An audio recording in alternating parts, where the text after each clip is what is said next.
Magandang araw mga banateros at eto na nga bigla po tayo napagawa ng video. Bakit to?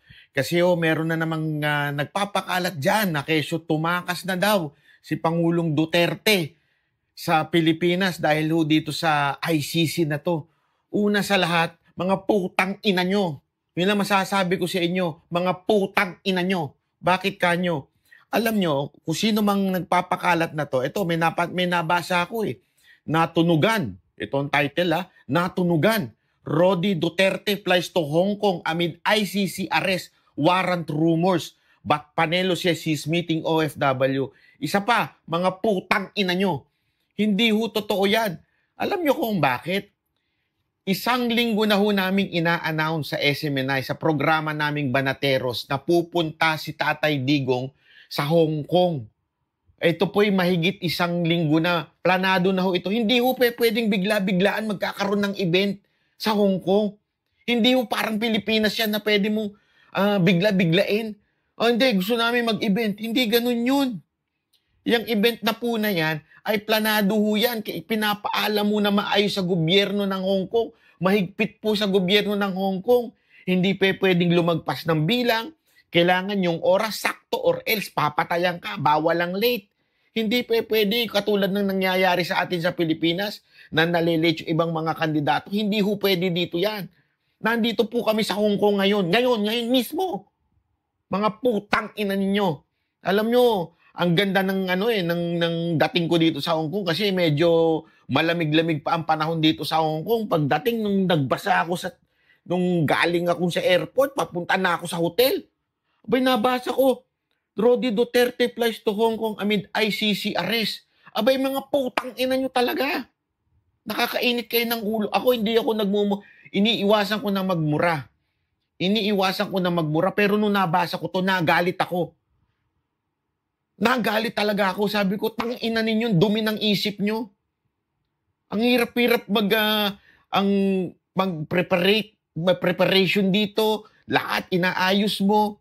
Inayos ng mga taga kay OJC to, PDP laban, inayos ng Duterte team mo. Lahat ito inayos nila. Matagal na pagpaplano ito. Bakit kanyo? Remember, nung 2016, tandang-tanda ko bakit to. Kami personal ang nagpunta at nangampanya. We represent PRRD nung time na yun. Ang Mocha Girls, alam nyo yan. Lumabas pa nga yung video. Ako po yung nag-video nun yung tingnan nyo, si Mocha nagsasalita. Dito, yung para kay Duterte, punong-puno ng tao. Tapos, sinabi niya, tumingin ka sa kanan. Ako yung nag-video nun. Walang tao. Si Leni Robredo nun. At saka yung si Mar Rojas. Nandun pa sila, sila Corina. Lahat ng taga-ABS-CBN nandun. Ayun ay makasaysayang nangyari sa Hong Kong.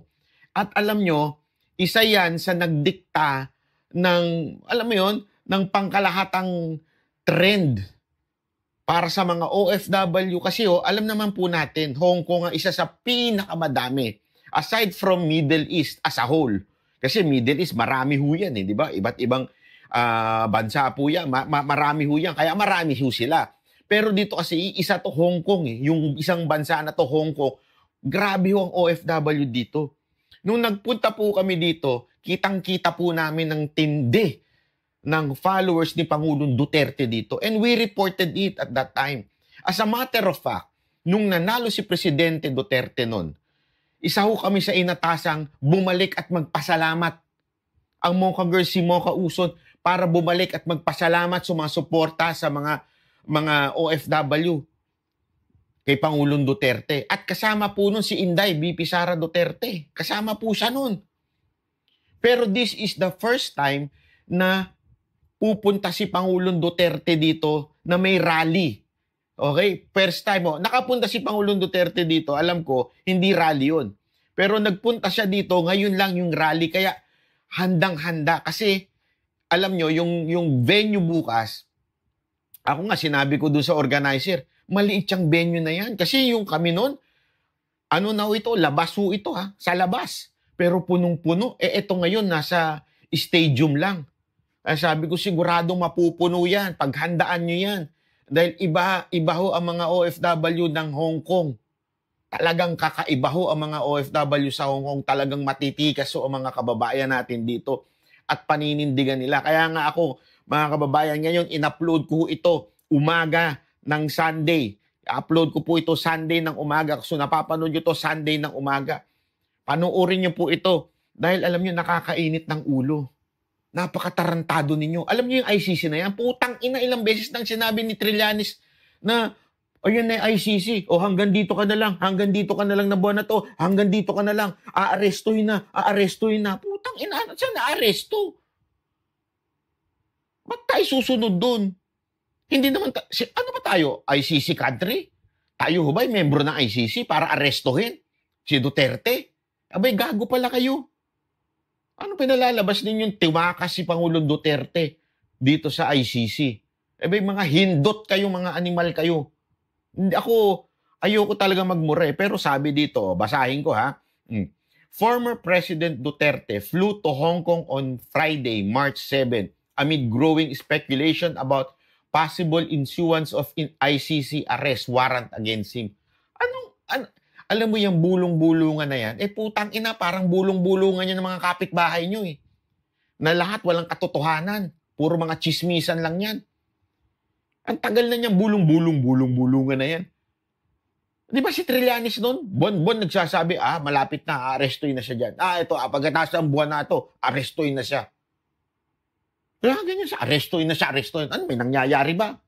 May nangyayari ba? Wala naman Tapos arestuin siya dyan, arestuin. Gunggong pala kayo eh. Di ba? Ito sabi pa dito.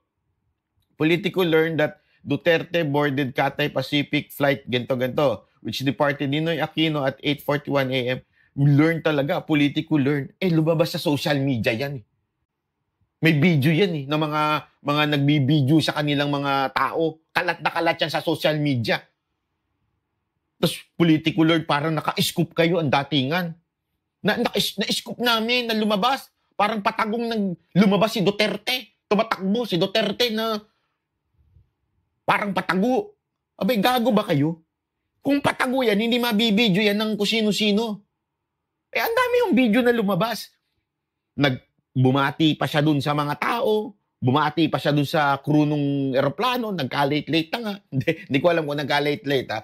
Pero di ba, ibig sabihin ng mga kababayan, hindi ho yan tinago. Kasi, parang politiko just learn, blah, blah, blah. Napakataran. Ako, wala akong masasabi sa inyo, ha? Talagang ano kayo, eh. Sabi dito, parang ang dating kasi 8:41 daw at nag-arrive ng 10:25. Parang ganun, Tapos Duterte, former Chief Presidential Legal Counsel Salvador Panelo, dismiss rumors. Boy, naturalmente. Siguro malamang sa malamang, isa ho yan sa mga nag-a-announce. Isa ho yan sa mga nag-a-announce at sinasabing darating si Duterte sa Hong Kong. Pinopromote yan eh. Pinost ko pa nga yan eh. May poster po. At saka ho yan, ano ho yan? Nationwide. Actually, first time, pinag-usapan namin yan eh. Hong Kong. Tapos Luzon, Visayas, Mindanao. Sabay-sabay yan. It was all prepared. Tapos sasabihin nyo, parang binigla, itinago. Gusto ko kayong fake news. Di ba? Sabi nung baklang congressman na yun, fake news. Yeah? Tapos sasabihin nyo, parang itinago na tumakas, pumunta doon para lang igunggong kayo. Tingnan nyo yung poster niyan. Papakita natin dyan. Pakikita natin. Ipopost ko yan sa comments. Yung poster na yan, paano mo organize yan ng sabay-sabay na bigla isang araw?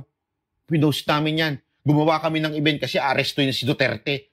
Kaya gumawa kami ng nationwide event. Tarantado ba kayo?